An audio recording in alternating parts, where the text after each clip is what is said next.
서울에서 먼 길 와주신 김상윤 대표님 소개하겠습니다. 법무사 출신이시고 현재 바른 재건축을 위한 길에 앞장서고 계십니다. 전국 곳곳에 도움을 주신 조합이 이제 엄청 많고요. 검찰, 경찰 등과 연합해서 조합의 분위기를 가져가고 있습니다. 박수로 대표님 모시겠습니다. 안녕하세요, 김상윤입니다.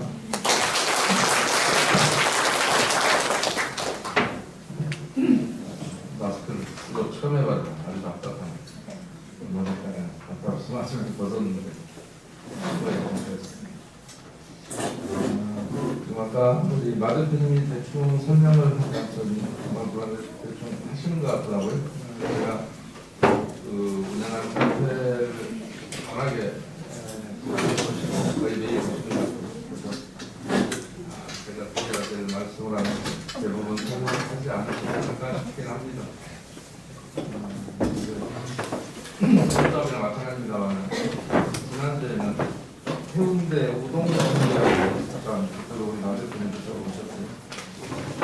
거기 조합도 되게 많이 심각했었습니다. 다행인 것은 최근 들어서 전국 어디나 비슷합니다. 하는 세력들이 비슷해서 그렇습니다. 그런데 그나마 최근 들어서는 사람들에서 약간의 변화의 움직임이 조금 보이는 것 같아서 반갑긴 합니다. 그런데 대구 쪽은 변화의 기미가 전혀 없습니다. 전국적으로 억울해하는 한두 사람이 이제 생겨나긴 했는데 본인들도 스스로 못 바꾼다 그러고, 근데 다행히 요 창원 쪽, 부산 쪽은 약간 지지하시는 것 같아요. 그래서 좀 분위기를 보면 바꿔야 한다라고 공감을 좀 하시는 것 같았습니다. 그래서 그나마 좀 다행이 아닌가 싶습니다. 방주 쪽도 약간 그런 거에 되게 민감해서 옳고 그름을 가려주면 스스로 그다음부터는 바꾸려는 노력을 좀 합니다. 과거보다는 조금 못하긴 하지만. 그래서 우리 역사에서 부산, 마산, 그다음 광주 쪽이 항상 어려운 일이 있을 때 일어나고 했던 게 그냥 괜히 그런 게 아니다라는 걸 이걸 하면서 처음 알았습니다. 그래서 아무튼 제가 설명드릴 거는 제가 여러 군데를 다녀봤는데 총회책자가 그렇게 빈약한 곳이 거의 없어요. 총회책자가 워낙에 내용이 없어서 저는 그냥 총회책자만 보고, 그다음에 여러분이 그동안에 대학 체계했던 과정을 보고 제가 설명을 드리는데, 이 조합 같은 경우는 총회책자가 거의 볼 게 없어서, 그런데 조합은 그냥 그때까지 끝났죠. 그냥 그때까지 끝나는 과정에서 여러분들이 알고 있는 게 과연 얼마나 있을까 싶습니다. 왜냐하면 이렇게 간단히 대부분의 내용을 자세하게 보지 해도 여러분이 잘 모르실 텐데, 이렇게 간단하게 해놓으면 여러분이 알 방법이 없죠. 뭐가 어떻게 돌아가는지. 비슷합니다만 어느 조합이나 이 조합은 유난히 제가 봤던 지금까지 조합 중에서 가장 총책자가 간단히 심플한, 그 책자를 보고 설명할 수가 없는. 그 다음에 여러분 인터넷 홈페이지 조합에서 운영하는 거 있죠? 네. 거기에 계약서들 지금 안 올라와 있습니까? 계약서를 좀 보자고 했는데 올라와 있는 게 거의 없다고 해요. 진짜 계약을 안 해서 안 올라와 있나, 아니면 했는데 여러분한테 보여주지 않는 건가요? 그것도 다른 방법이 없죠. 그러면 해마다 지출 내용에 대한 것은 월별 자금 지출 계획이나 이런 것들은 인터넷에 올라오던가요? 그런 것도 안 올라와요? 법률상 월별 자금 지출 계획 이런 것들은 다 올려야 된다는 건 혹시 알고 계세요? 법률상 공개해야 되는 건 그것도 잘 모릅니까? 그동안에 관심이 없으셨어요? 아직 여러분한테 돈 내라 소리를 안 해서 그렇죠? 그게 이제 재개발 재건축조합 문제를 여러분이 항상 보실 때 그게 가장 큰 문제입니다. 원래 조합이라는 건 여러분이 알다시피 여러분들이 조합원들이 돈을 투자해서 운영하는 거죠. 다만 농협 축협 다 마찬가지 아닙니까? 근데 조합은 농협 같은 데는 그 출자를 조합이라고 하지만 주식회사처럼 출자금만큼 의결권 행사하죠. 그렇죠? 내가 10구자 출자해서 10구자 의결권 행사합니까? 그렇게 안 해요? 잘 모릅니까? 여러분들이 마찬가지 조합은 여러분들의 운영비도 여러분이 출자해야 되고, 그다음에 궁극적으로는 여러분이 갖고 있는 재산을 부동산을 출자해서 그 기반 위에다가 아파트를 지어서 분양을 해서 이익금은 가격 평가를 해서 여러분 평수가 약간씩 다를 수 있기 때문에 의결권은 1인당 하나를 주지만, 예를 들어서 10억을 출자한 사람은 10억에 해당하는, 1억을 출자한 사람은 1억에 해당하는 가액으로 평가를 해서 그 부동산 가격을 그렇게 해서 여러분들에게 이익이든 아니면 비용이든 분담시키는 거, 그게 조합의 운영 방식이죠. 그런데 여러분들은 지금까지 조합이 운영돼 오면서 지금까지 10원짜리 하나 내본 적 있습니까? 그냥 신청까지 했는데 특이하잖아요. 일은 지금까지 진행이 됐고 우리 조합장이라고 급여도 받았고 직원도 급여를 받았을 텐데 여러분한테는 돈 달라는 얘기를 안 하죠. 그게 정상일까요? 아니 어디나 그런데 여러분이 그 문제점을 인식하기 위해서 그 설명을 드리는 게, 여러분 조합은 그런 건 아니고요. 그게 재개발 재건축자의 가장 큰 문제는 거기에서 출발합니다. 사실은 여러분이 조합이면 조합을 결성해서 여러분이 운영비든 뭐든 출자를 하고 해서 운영이 돼야 되는 겁니다. 그런데 여러분은 돈을 내지 않았고 언젠가 이제 관리처분 때 한꺼번에 관리처분 끝나고 그 다음에 이제 한꺼번에 돈이 부과될 때는 여러분 비로소 계약서를 쓸 때, 그러니까 지금까지는 계산상으로 여러분이 돈이 왔다 갔다 하니까 안 보여줘도 여러분이 전혀 궁금해하지 않습니다. 우선 나한테 돈 내라 소리를 안 하니까 나중에 어떻게 될까 없이. 그러니까 지금까지 여러분들의 사업을 진행해 온 것은 주인공이 여러분이 아니라 누군가 외부 세력이 주인공입니다. 그들이 돈도 됐고 그들의 계산에 의해서 모든 사업은 돌아갑니다. 그런데 여러분이 형식적으로는 여러분이 주인이라고 하고 법률적으로도 여러분이 주인이 맞습니다. 사업 시행자가 조합이라고 여러분이 설립한 조합이고, 그 다음에 조합원이 그 의결의 주체가 돼야 되고, 그것은 여러분 이론상 형식상 다 맞는 얘기입니다. 그런데 실제로는 여러분에게 아무것도 주인한테 안 보여주는데 일이 돌아가는 게 재밌잖아요. 아무것도 안 보여주는 건 뭐 몇 가지는 보여줬겠죠. 근데 지금까지도 대부분, 근데 여러분도 보여달라는 사람이 없어요. 왜냐하면 그만큼 신뢰를 하고 있어서인가요? 임원들이나 여러분의 조합에 관련된 협력업체를 많이 믿으세요? 그래서 어떻게 하더라도 뭐 내 집이야 가져가겠나, 뭐 지금 내가 등기 갖고 있으니까 됐지라고 생각하십니까? 이제 여러분은 관리처분 분양시간이 끝났기 때문에 분양 신청을 기초로 관리처분을 수립하면 이제 여러분은 관리처분을 통해서 이런 식으로 얄팍한 책 한 권으로 관리처분을 이렇게 할 수 없는데, 사업시행계획서도 되게 두껍습니다. 근데 여러분한테 보여준 게 없어요. 지금 다 생략해 버렸기 때문에. 그러니까 뭐 이런 느낌이 있죠. 내가 누군지 알았죠. 코앞에다가 지나가는 느낌. 다 봤지 그러고. 사업시행 인가까지는 그렇게 났어요. 그냥 신청까지도 그렇게 됐어요. 이제 마지막이 한 단계가 남은 게 여러분이 관리처분 개혁이라고 해서 관리처분이 인가가 나고 나면 여러분의 재산은 이제 법률적으로 여러분 재산이 아닙니다. 더 이상 종전 재산은 사용 수익할 수 없습니다. 그러니까 조합의 재산이 되는 거예요. 형식적으로는. 근데 아까 신탁등기 말씀하시던데 법률이 그렇게 돼 있기 때문에 신탁등기를 할 필요는 없습니다. 2003년 7월 1일 도시정비법이 시행되면서 그 규정이 생긴 거고, 그 전에는 그런 규정이 없었기 때문에 주택건설촉진법상 여러분의 재산을 조합에다 신탁하도록 한 거예요. 등기를 더 다 넘겨라. 그런데 지금은 등기를 넘길 필요는 없습니다. 왜냐하면 법률로 아예 보장되어서 여러분은 종전재산에 대해서 더 이상 사용 수익할 수가 없다. 그러니까 그냥 들고 있어도 되는 겁니다. 다만 외관상 권리는 없는 거예요. 사실은. 그런데 그것을 조합으로 신탁을 왜 안 해야 되냐면, 일단 뭐 이 순서가 좀 바뀌었을 수도 있습니다만은 원래 신탁이라는 것은 형식적인 소유권 이전입니다. 그러니까 여러분이 진짜로 돈을 받고 넘긴 게 아니라 사업을 하기 위해서는 내 재산을 넘겨줄 테니 조합이 그걸로 해라라고 하던 시절에는, 과거에는 등기도 그렇게 해요. 제가 법무사니까 등기를 잘하지 않겠어요? 과거에는 그렇게 등기를 조합으로 넘겨서 조합으로부터 여러분이 이렇게 받는 겁니다. 그래서 신탁 등기가 하게 돼 있어요. 주택건설 촉진법 시절에.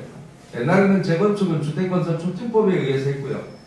그 다음에 재개발은 도시재개발법이라는 거에 의해서 했었습니다. 그런데 2003년 7월 1일 날 두 가지 법이 또 하나 더, 주관경 뭐 개선자 특별법 뭐 이런 것까지 해서 세 개가 다 합쳐져서 지금은 도시 및 주관경 정비법이라는 걸로 됐고, 그래서 재건축도 거기에 들어왔고, 재개발도 거기에 들었고 도시환경 정비사업도 거기에 들어와서 하는 법률이 똑같습니다. 재개발은 신탁등기 하지 않습니다. 그런데 재건축도 마찬가지 도시정비법 이후에는 신탁등기를 하지 않습니다. 그런데 주택건설촉진법에 의해서 옛날에는 했다고 그랬잖아요. 그런데 이 주택건설촉진법이라는 것이 재건축은 옛날에 이걸로 했었습니다. 지금은 다 합쳐져서 제56조항의 정비법을 하는 거고요. 근데 이 시절에 이 법은 지금도 남아있어요. 없어진 게 아니에요. 여기에 싹 빠져서 주택법 이렇게 남아있습니다. 왜냐하면 여기에 재건축이 도시정비법으로 오면서 여기에 관한 것이 싹 빠졌어요. 그래서 지금도 주택법이라는 법으로 남아있어요. 그래서 주택법상 그게 조합이 있습니다. 이거하고 여러분하고 지금 많이 다른데요. 그건 뭐냐면 직장 조합 들어보셨죠? 지역조합이란 말도 들어보셨죠? 리모델링 조합이란 말도 들어보셨죠? 이거는 전부 요 법에 의해서 주택법에 의한 조합들입니다. 그러니까 도시정비법에 의한 조합은 우리 재건축 여러분이 하시는, 그 다음에 재개발, 그 다음에 도시환경 정비 뭐 이런 것들이 있습니다. 그런데 이쪽은 신탁 등기를 하지 않습니다. 끝까지 등기를 내 손에 들고 있다가 곧바로 다시 내가 그냥 받은 대로 그냥 일반 분양자들도 마찬가지 다시 뿌려줍니다. 끝까지 들고 계시고 여기는 지금도 여기로 다 와야만이 일반 분양 승인을 해줍니다. 그래서 등기를 다 넘겨야 됩니다. 이쪽으로. 그러니까 지역조합이든 직장조합 땅을 사면 여기다가 다 등기를 해놓고 여기서 뿌려받는 방식입니다. 근데 여기는 들고 있다가 다시 재분양하는 방식입니다. 이쪽은 쉽게 설명드립니다. 촉탁 등기 한다고 하는 겁니다. 이전 등기를 하지 않습니다. 이쪽은 그냥 등기소에다가 이건 이렇게 정리해 주세요라고 해서 어떤 촉탁을 하는 거예요. 위탁해서 하는 등기입니다. 근데 왜 내가 이걸 길게 설명을 드리냐면, 자, 신탁 등기 함으로 인해서 신탁 등기 비용이 여러분한테 들어가겠죠. 그 비용의 손실을 막고자 해서 이 말씀을 드리는 게 아니라 신탁 등기에는 대단한 위험성이 도사리고 있기 때문에 법대로 하지 말라고 얘기하는 겁니다. 왜냐하면 신탁이라는 것은 원래 소유권을 형식적으로 이전하는 행위입니다. 실제로는 내가 주인인데 맡겨두는 겁니다. 신탁은 말 그대로 조합에다가. 그래서 조합의 채무나 진짜 그 사람이 소유자가 아니기 때문에 경매나 이런 걸 못합니다. 조합이 빚졌다 해서 그 재산을 처분하지 못합니다. 그런데 여러분이 신탁한 이후에 발생한 일로 생긴 문제, 예를 들면 여러분이 등기를 다 조합을 이고 신탁 등기를 불필요하지만 어쨌든 정관에다 하자고 돼 있으니 그렇게 했단 말입니다. 만약에 그러면 그 이후에 일어나는 사무, 신탁 사무로 인한 경우, 예를 들어 신탁을 한 걸 전제로 해서 시공사와 계약을 체결하거나 뭐 업체와 계약을 체결하고 했다. 신탁 사무로 인한 경우에는 경매가 가능합니다. 그러니까 여러분이 맡긴 뒤에 그걸 전제로 해서 시공사와 무슨 소리가 있었는데 무슨 법률적인 문제가 생겨서 그런 경우에는 경매가 가능합니다. 실제로 부천에 있는 조그만 50몇 명 되는 조합원들이 단 한 푼도 못 건졌습니다. 신탁이 불필요한 걸 해서 시공사하고 분쟁이 붙어서 경매를 다 나갔습니다. 위험해서 하지 마시라는 겁니다. 등기 비용의 문제가 아니라, 그래서 여러분이 불필요한 걸 갖고 계셔야 돼요. 그래서 신탁 등기는 여기는 몇 조에다 해놨는지 모르겠는데 정말 변경하냐고 제가 없애라고 잡아놨을 겁니다. 아, 그거 신탁 등기 안 하면 이주비 대출 어떻게 합니까? 이렇게 물어보는 아부 같은 놈도 있습니다. 법무사들 중에요. 조합원들 중에는 없고요. 조합원들이 신탁 등기 하는지 마는지 모르는데 법무사라는 놈 자체도 그래요. 이주비하고 아무 상관없습니다. 그럼 재개발은 이주비 안 주나요? 이주비는 여러분이 등기, 여러분이 자수하고 여러분이 담보로 이주비를 받는 거예요. 은행만 그냥 조합에 한꺼번에 소개하는 거고, 실제로 여러분이 담보대출이에요. 이주비는 그냥 저기가 아니라 공짜로 받거나 이런 게 아니에요. 뭐 정부가 지원하는 이런 돈이 아니고 여러분이 담보대출에 받는 겁니다.